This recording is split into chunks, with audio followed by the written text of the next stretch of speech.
आप हमारे जो महाराज जी हैं कृष्णानंद गिरी जी, क्योंकि वो हमारे अखाड़े के संत हैं, हमारी परंपरा के संत हैं। आप किस नाम से जानते हैं मुझे नहीं पता, आप लोग सभी गिरधारी महाराज कहते हैं, गिरधर महाराज, परंतु उनका जो नाम है वो कृष्णानंद गिरी जी है।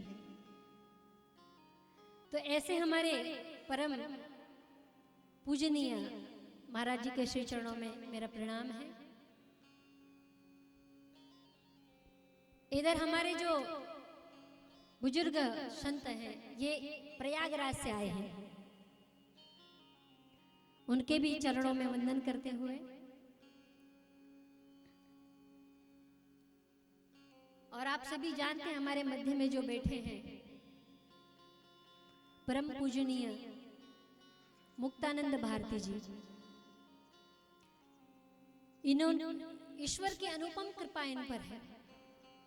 ईश्वर ने इनको सुंदर मधुर कंठ के साथ साथ विद्वत्ता प्रदान की है। ये जहां जहां जाते हैं वहां वहां सभी के हृदय में श्री राम को, श्री कृष्ण को प्रकट करते हुए सभी को अपनत्व प्रदान करते हुए उस प्रभु की लीलामृत का रसास्वादन कराते हैं। ऐसे सुंदर हमारे मुक्तानंद भारती जी को भी मेरा हृदय से प्रणाम है। वो मेरे लिए भगवत स्वरूप ही है। हम सबके अंदर कोई ना कोई गुण है ना जी, वो परमात्मा का है। हमारे हाड़ मास के अंदर कोई सुंदरता नहीं है। हमारे अंदर बोलने की क्षमता भी वो परमात्मा है, देखने की क्षमता भी वो ईश्वर ही है, सुनने की क्षमता वो ईश्वर है। हम तो सिर्फ जड़ है, जड़। इसके लिए, इस शरीर के लिए शब्द नहीं है हमारे पास, लेकिन इसके अंदर जो बोलने की क्षमता है, चलने की क्षमता है, सुंदर वाणी की क्षमता है, वो किसकी है? उस परम तत्व की है। और वो जब चला जाता है तो ये शरीर किसी काम का नहीं, तुरंत जला दिया जाएगा, गला दिया जाएगा।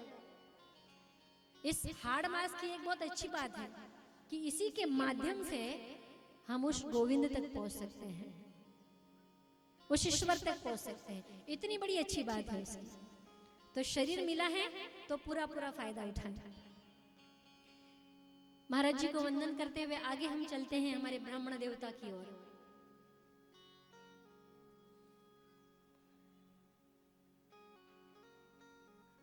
हमारे मध्य में हमारे आश्रम के ही ज्ञानेश्वर बापू हैं, बड़े सुंदर साधक हैं, उनको भी हृदय से मेरा प्रणाम है। इधर हमारे गायत्री शक्तिपीठ से क्या दयाराम जी महाराज हमारे, और उनके सानिध्य में जो उनकी भक्त मंडली है, सभी को मेरा हृदय से प्रणाम है।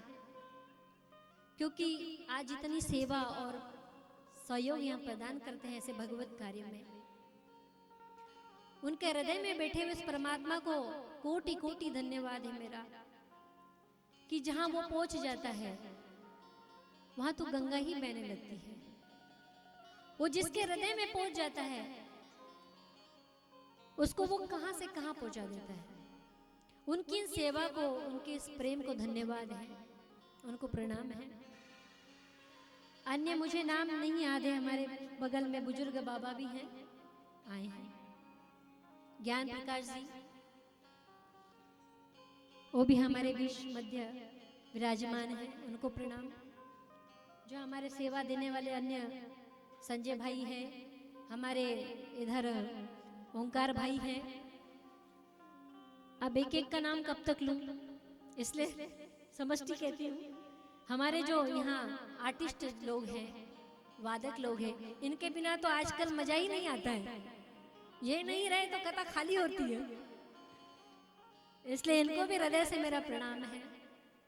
मेरे मध्य बैठी हुई आप माताएं साक्षात नारायणी स्वरूप हैं, जगदम्बा स्वरूप हैं, मेरी माताएं हैं। सबके अंदर हृदय में बैठी हुई जगदम्बा को, उस नारायणी को मेरा हृदय से प्रणाम है। या हमारे मध्य में जो पुरुष वर्ग हैं, ये भी सब नारायणी है। नर के अंदर जो निवास करता है वो नारायण होता है ना। तो हमारे अंदर वो नारायण विराजमान है, इसलिए हम सभी कौन हैं? नारायण ही है। लेकिन हम नारायण हैं ये हम बात भूल गए, और इसी बात को याद दिलाने के लिए श्रीमद् भागवत ज्ञान यज्ञ किया जाता है। आप सभी मेरे पुरुषगण, मेरी आवाज जहां जहां तक जा रही है गांव में, सभी जहां जहां पुरुष वर्ग बैठे हैं, सभी आप विराट स्वरूप हैं, सभी नारायण स्वरूप हैं। सभी को मेरा हृदय से प्रणाम है। जहां जहां मेरे शब्दों के माध्यम से आवाज पहुंच रही है जिस हृदय में, कि ऐसा सौभाग्य मिला है तो इसे गवाए नहीं। अपने अहम को त्याग करके, अपने शरीर के मोह को त्याग करके कि मैं कुछ हूं। भाई जब तक शरीर है तब तक ही सब है, उसके बाद तो कुछ नहीं है। हम तत्व दृष्टि से देखें ना, मैं, आप, स्त्री, पुरुष, कुत्ता, बिल्ली, पत्थर, मिट्टी, कीट पतंगे, हम सब एक ही है। तो एक ही व्यक्ति एक से द्वेष, प्रेम, ईर्ष्या कर ही नहीं सकता। इसलिए एक ही बात ध्यान रखिए कि हम सब ईश्वरमय हैं, ये जगत ईश्वरमय है।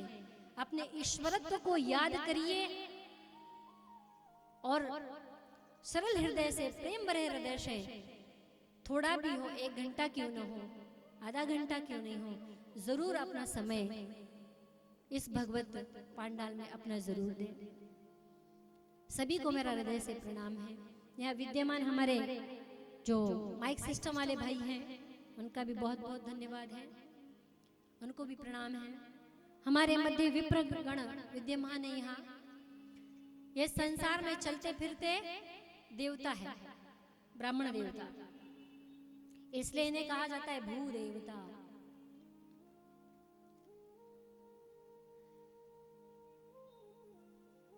और जिस पर ब्राह्मण प्रसन्न हो जाए जी, यह सत्य बात है, जिस पर ब्राह्मण प्रसन्न हो जाए फिर सारे देवता उस व्यक्ति के खिलाफ कभी नहीं जा सकते। इसलिए ब्राह्मण जो होते हैं हमारे ब्राह्मण देवता विप्रगण, उनका कभी भी स्वप्न में भी कभी अपमान न करिए, उनका अनादर न करिए। कई प्रकार के लोग बातें करते, वो तो ऐसे नहीं जी, ऐसा नहीं है।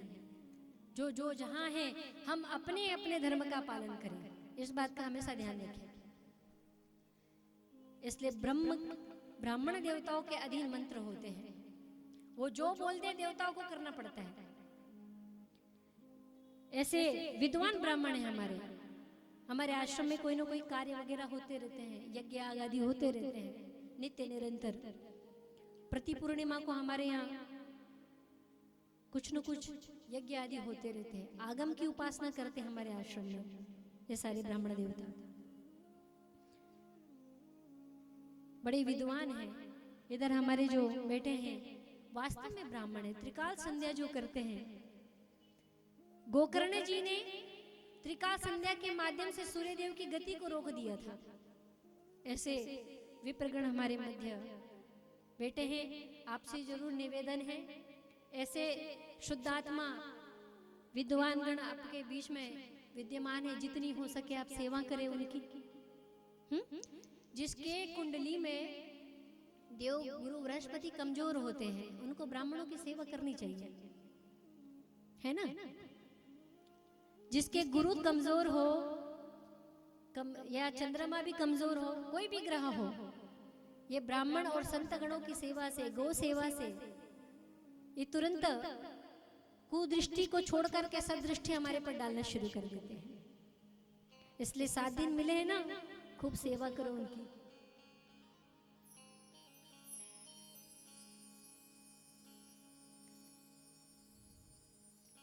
आप सभी ग्रामवासियों को जो इस भगवत कथा के माध्यम से जुड़े हैं, जिन जिन लोगों ने भी यहाँ थोड़ा सा भी अपना परिश्रम दिया है, श्रम दिया है, धन दिया है, क्योंकि बिना धन के तो कुछ नहीं होता ना।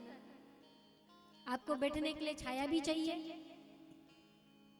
तो जिन जिन लोगों ने इस कार्य में सहयोग प्रदान किया है सभी को मेरा बहुत बहुत धन्यवाद, सभी को प्रणाम। आइए अब हम श्री गुरुदेव के श्री चरणों में वंदन करते हुए महात्मा की कथा का श्रवण करेंगे। जय जय श्री राधे।